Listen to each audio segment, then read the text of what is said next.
dibéer ñaar fukki fan ak ñeent ci weeru avril ci atum 2022 mbokku téléspectateurs yi safoo ak ñun ci ITV excellent ak jàmm ci xibaaru njolloor yi.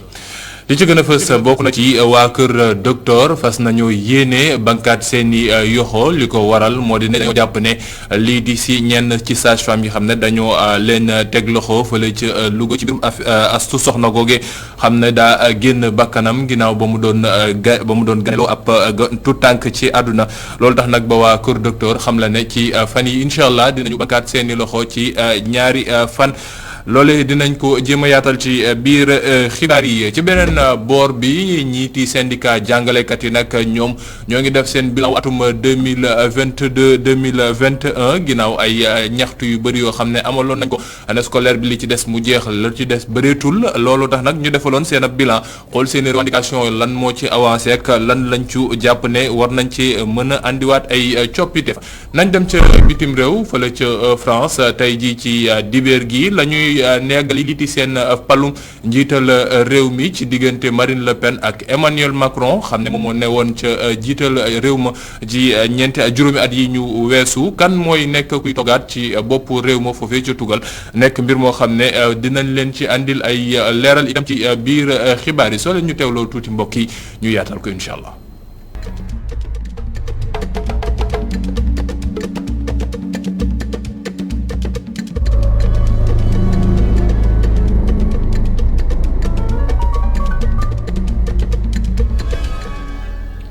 mbokk yi yegsi leen ak jàmm ci seen xibaar yi ñu ma leen ko doon junjee ginnaaw ab fan woo xam ne tuddee woon nañ ko journée sans accouchement wala journée sans blouse ñiiti waa kër docteur nee nañu dañoo fas yéene wankati seeni loxo ci diirub ñaari fan tàmbale ko ci talaata gi ñaar fukki fan ak juróom-benn ci weeru avril ci atum 2022 nee nañu nag li di service minimum la ñuy def waaye itam respecté lii di mbirum urgence yi waaye leneen lu ci topp duñ ko def ndax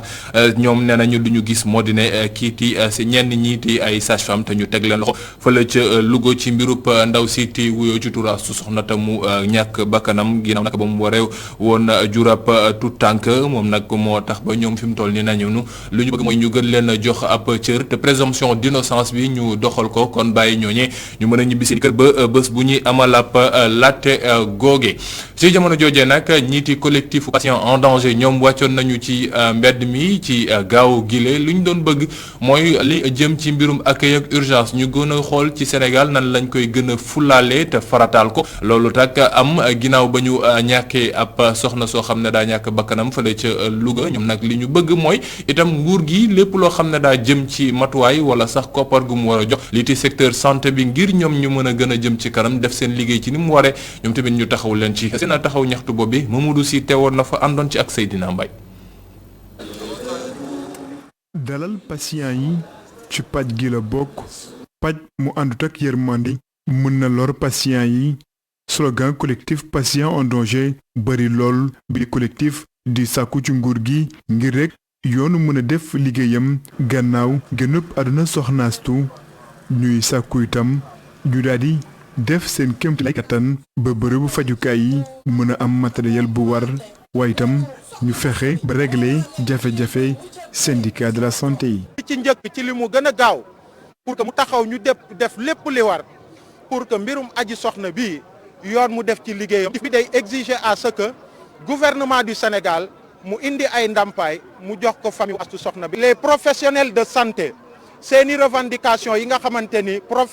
syndicat wu santé yi ñu ngi koy teg ci taabal bi muy tax ñuy dem grève. bile collectif di sàkku itam ci ñi nga xam ni ñoom ñooy faj ñu mën a gën a bàyyi xel malade yi nga xam ni ñu ngi koy am saa su ne ñu fexe ba toppatoo leen ni mu waree. peuple sénégalais aussi dafay exiger à ce que ñoom tamit ñu gën a góorgóorlu ci professionnalisme bi ñu am ci seeni structure ci ni ñuy accueillir sénégalais yi ci ni ñu leen di traité ak ni ñu leen di accompagner soxna yi nga xamante ni dañu wonnu lot ñu ñëw ci hôpitaux yi. Mariam Soda Ndiaye di député ci assemblée nationale jàpp ni bu ñu bëggee saafara mbir mi faaw rek nguur gi daal di indi ay réformes jëmale ko ci biir secteur. def ay réformes jëm ci gouvernance sanitaire jëm ci humanisation de la santé jëm ci financement jëm ci yokku budget jëmale ko ci recherche yi mun a jàppale ndaw ñi ñu mun a def ay études en médecine pour ñu mun a faj askan bi nu mu waree toll nii luñ fi wax lu dul loolu dañuy naxee mbaay donc. ay activistes yu bëri waaye itam ñi nga xam ni ñoo bokk ci organisation société civile daal nañu teew ci biir sitting collectif patient en danger di sàkku ci citoyens yi ñu mën a dénoncer ay cas de négligence yu ñuy jànkonteel ngir rek ñu gaaw ko saafara. Les souffrances sont atroces et nombreuses, il faut que ça suffise. ñu jógee ci faj gi dem ca njàng meek njàngale mi waa CEMS ñoom nag amuloon ab lël xool nan la ñuy def évaluation liiti seen ay revendication yi xam ne amuloon nañ ko ci at yi ñu jëm ndax année scolaire bi li ci des bëreetul loolu nag tax ba Saourou Sène ak i ñooñoom jàpp ne am na avancé yu bëri yoo xam ne mujj nañ koo am ginnaaw ay weer yoo xam ne toogoon nañ fi bankoon seen i yoxo itam waaye nag lu ñu jàpp moo di ne faw ñu gën a xool nan la ñuy toppee nguur gi ba lépp loo xam ne daa jëm ci taxawu ñiiti jàngalekat yi ñu matal seen i soxla ñu teewlu kiiti Saourou Sène kaddu mu yëkkati ko ci micro Abdourahmane Li. man musuma woon porter gant pour wax problème bi njëkk ci situation jàngalekat yi mooy seen situation payor dama jàppoon ni dafa neew boo ko comparé ak importance éducation loolu moo taxoon ñu continuer xeex bi ba année bi ñu nekk quand même gis nañ proposition yi nga xam ne gouvernement bi def na ko ba ñu signé protocole d'accord di jàpp ni en sénégalais positif que fin mois de mai gouvernement au Sénégal dina respecter engagement yooyu loolu moo tax ñu ne gouvernement bi aussi comme protocole d'accord bi dañu waroon commencer par mettre en place le comité de suivi loolu ba léegi defuñu ko ñu ngi leen ci woo parce que comité de suivi boobu moo war a réunir permettre à ce que ñun ñu am un agenda très clair du suivi des accords ma terminer par rappeler aussi que examen yi gis naa calendrier bi génn na ministère de l'éducation moom moo ko génne wante nag dama ci def benn remarque parce que bu dee bac bi dañ ko def le 14 juillet BFEM bi ñu bëgg ko def le 21 juillet ça veut dire que une semaine moo ci dugg alors que bac bi ñu xam nañ ni du une semaine bac bi day dem plus de 10 jours professeurs yiy corriger bac ñi bëri ci ñoom ñooy corriger BFEM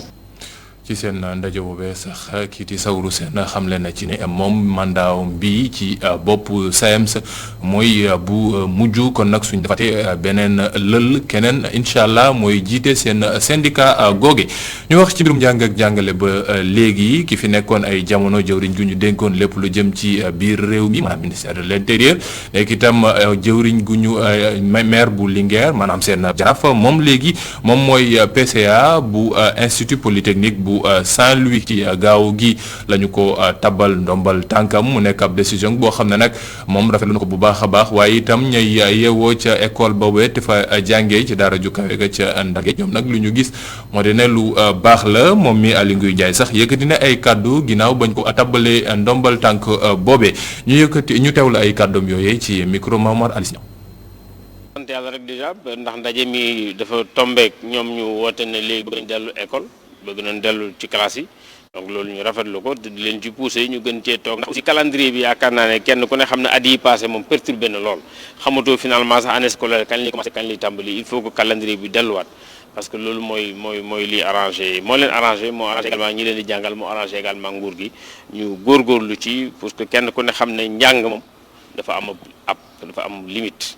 am na benn góor gu baax boo waxoon ne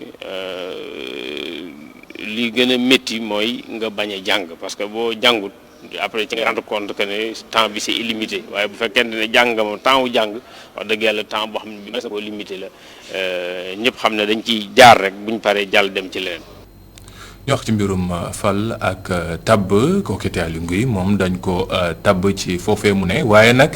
ci lu néew tuuti rek dinañu yegsi ci falum ndaw yi xam ne ñoom ñooy toog ca pencum ndaw réew mi fële ca assemblée nationale ci atum 2022 bii lay doon fanweeri fan ak benn ci weeru sulet gi mu nekk ab yoon boo xam ne nag ñu bëri tàmbale nañ ci wane seen bopp te wax ne bëgg dañ cee bokk li ci mel ne yenn taskatu xibaar yi xam ne ràññee nañ leen waaye itam nit ñoo xam ne ay activiste la ñuy wooye seen bopp ne dañuy bokk ci jogante googee ñu samp ab laaj jox ko ndaw dëkk bi nan la ñu gisee loole ñoom nag seen i tontu moo di ne bëri na ci ñoo xam ne dañ ko yéex a def waaye itam ñoo xam ne dañ ko def ndax léegi leer na la ne lii ti décision yi du toog ci kanamu télé it ci métit lu rek wala ci internet bi rek faw ñu dem ca bërëb yi xam ne la ñuy jëlee ay décision Abdourahmane li def na ci ab gëstu ñu teew wàllum journalisme daanaka mën na yóbbu nit ci fu ne ni ki wàllum activisme ngir Xasim Cissé amul lenn lu war a mën a bett nit ñi ci seetlu ñooñee ñu dugg ci wàllum politique li ko waral bu ñu sukkandikoo ci jàngalekat wi ñooñee bokk nañu ci ñi gën a xam li askan wi di dund bés bu yàlla sàkk waral kon ñuy dugg ci wàllum politique ngir soppi ko. Activistes yi ils s'activent pour régler les problèmes sociaux. Journalistes yi ils s'intéressent plus à la population. Donc quand tu as un certain besoin de changement et à un certain moment tu as tellement d'informations, tu as besoin d'agir. Donc loolu moo tax ñu bari di dugg ci politique bi en fonction en particulier les jeunes mais aussi activistes yi c'est tout à fait honorable et c'est leur rôle déjà. C'est leur rôle donc loolu moom warul bett kenn. ñenn ci askan wi ñu ngi leen di may nopp bu baax Mademba Thiam ci la bokk gile yamoo sol te ko gis déedéet mi ngi gis kon fu sori yooyee ndaw dugal seeni yoxo ci wàllum politique jàpp na ni anam gu ñuy doxale politique bi ci réew mi waris nañu ko soppi. wax ni sax ay pourcentage yoo xamante ne romb na les 50% jàppatuma ñaar ay na lu muy beneen bi tamit xëy na ñoom it comme loolu mu ngi ci xëy na ñoom it gën a mën ci duggee si dañuy gën a mën a jël en considération seen yenn revendication yi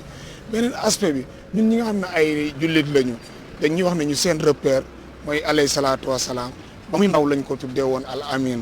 donc bi mu nekk yéen te ba muy ndaw la amoon yenn jikko yi yenn charisme yi te ba muy ndaw it tamit ba muy jël professeur tamit taxu koon moom âge avancé parce que 40 ans encore relativement jeune nañ koy koy. Buur Sine Coumba Ndoffène moom àndul ak ndaw yooyee seen doxalina. man su ma doon ànd ak kuy politique du genre nit yooyu laay sax bàyyi xel parce que gisuma ci ñoom intérêt booy politique da ngay politiqueal pour da ngay généraliser mais boo bëggee politiqueal sa bopp moom li la metti rek ngay wax seen bopp rek lañ politiqueal man loolu laa jàpp quoi. intérêt personnel mbaa déet li leer mooy ne Sénégal yaa ngi xaar lu bëri ci législature gii di ñëw muy pencum ndawi réew mi nga xamante ni jamono ji daanaka déggoo amatu fa li ko waral di bile loi mi soppi code électoral bi nga xamante ni wote nañ ko fa ba noppi. Abdourahmane li sant ko baax këram ko ci nataal yi ñu àndoon ci ak Augustin Mandanga ñu wax ci loo xam ne nag fan yi amoon ko xawoon naa jafe loolu muy gasoil tax ba ñenn ci borom oto yi dañ koy wut def ko ci ay butéel denc ko ci seeni biir maalu oto wala sax yóbbu ko ci seeni biir xam nañ ne nag wóorul waaye ñoom li ñu jàpp ne moo di ne comme que mënut a ñàkk te dañ koy soxla saa su ne dinañ xool nan la ñuy def ba jël matuwaay yi mën a aar seen bopp mën a aar seeni njaboot waaye nag ñu koy gànnuwaaye ndax xamuñu fi leen di ñàkk mën a dabee ab gëstu la boo xam ne Boubacar Dia def na ko ànd ci ak Augustin Mandamba. li ko dalee rond-point bu Yoff ba fii ci marché bi foo xool embouteillage moo fa am lii nag ñenn di ci jaare di yelwaan ngir defaral ndogu ñi nga xam ni ci yoon bi la leen dog di fekk lu soriwul fii arrêt bus 66 nekk fi jàkkaarloo ko géej gi fii nag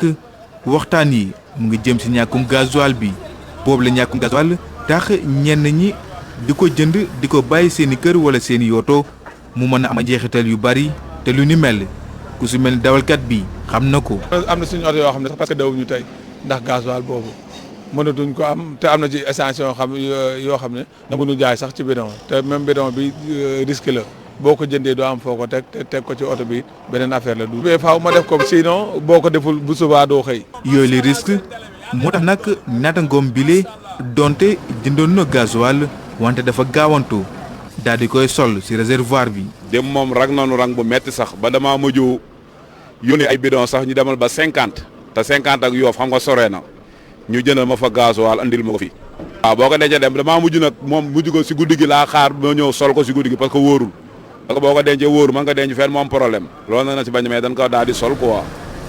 daanaka léegi mu mat benn ayu bés ba léegi gasoil manqué ci Sénégal rawatina Ndakaaru Njaay lii tax dawalkat yi de di sàkku rek seen njiitum réew mi mu daal di leen gestu. gàddu ci bidon di ko jënd loolu moom duñ ko tere fépp transport en commun yëpp dañ leen koo tere c'est pourquoi wax ñu duñ ko def dañuy dem rang ci station yi jënd buñ mënee am jënd buñ mënul am xam ne amuñu loolu daal.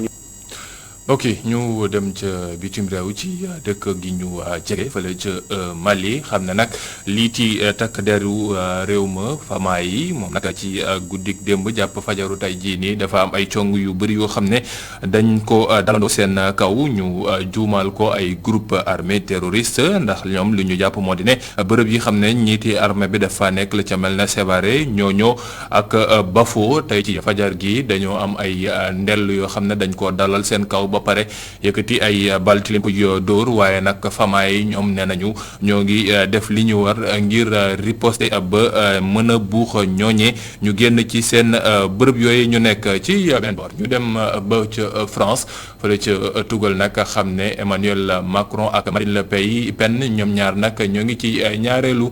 tour élection présidentielle ba foofee ci premier tour bi rek ñu fàttali ne kii ti Emmanuel Macron moom moo nekkoon ca pop bi kii ti Marine Le Pen ñëw ci ñaareelu place bi rawee 0,8% rek kii ti Jean-Luc Mélenchon République insoumise ñoom moom mi xam ne moo ñëw ci ñetteelu place bi kon nag tey ji fi la guddi incha allah su 20h jotee di ngeen xam foofee ca France kan mooy jiite réew ma ci juróomi at yi ñu weesu kuy wutu Emmanuel Macron Marine Le Pen lay doon wala moom mi Emmanuel Macron mooy kii wëyal ci juróomi at yi ñu tegal la.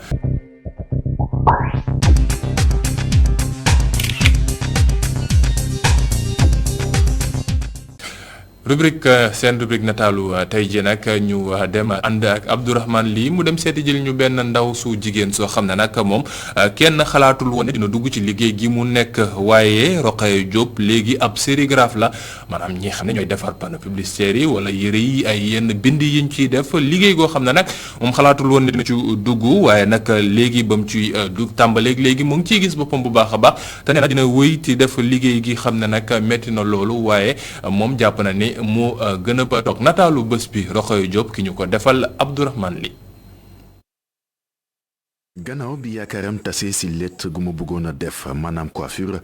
Rokhaya da doon teel a jóge Thiaroye di dox ba centre de sauvegarde ba ca Guédiawaye li mu doon topp moo nekkoon bëgg-bëgg bu mu amoon si jàng ci lépp. réer moo ma yóbbu woon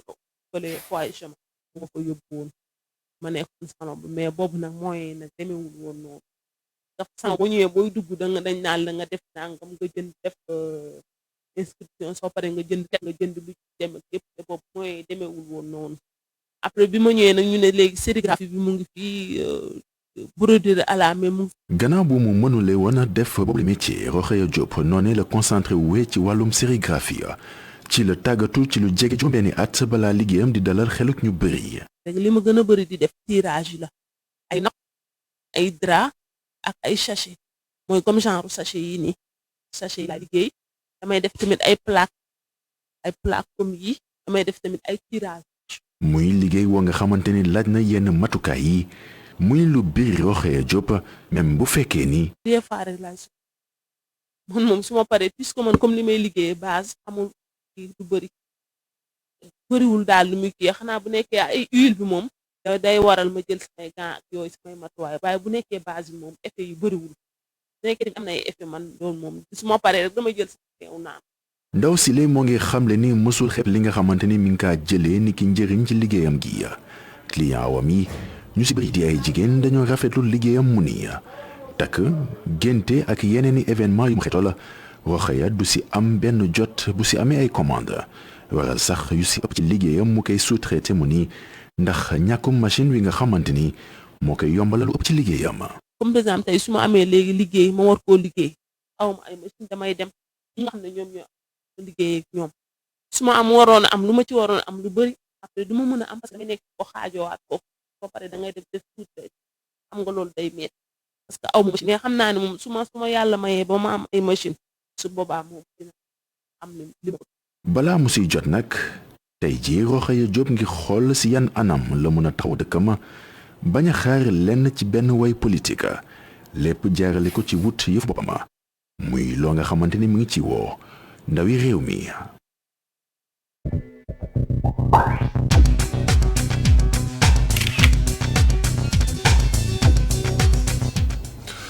noonu la Abdourahmane Ly góor baax na jigéen baax na jëf jël ñàkk jariñu lool rek moom mooy falsafa bu baax bi ñu war a mën a jàpp ci suñu àdduna mbokk yi sant leen baax gërëm leen lii mooy li leen andiloon ci seen xibaaru njolooru dibéer gile jox leen dig daje incha allah fii ak 18h45 ngeen ànd ak rédaction bi ci xibaar yi ci kàllaamay Kocc lay doon ba léegi 19h45 incha allah ci kàllaamay nasaraan léegi boobu ngeen woy di topp programme mu ITV jërë ngeen jëf.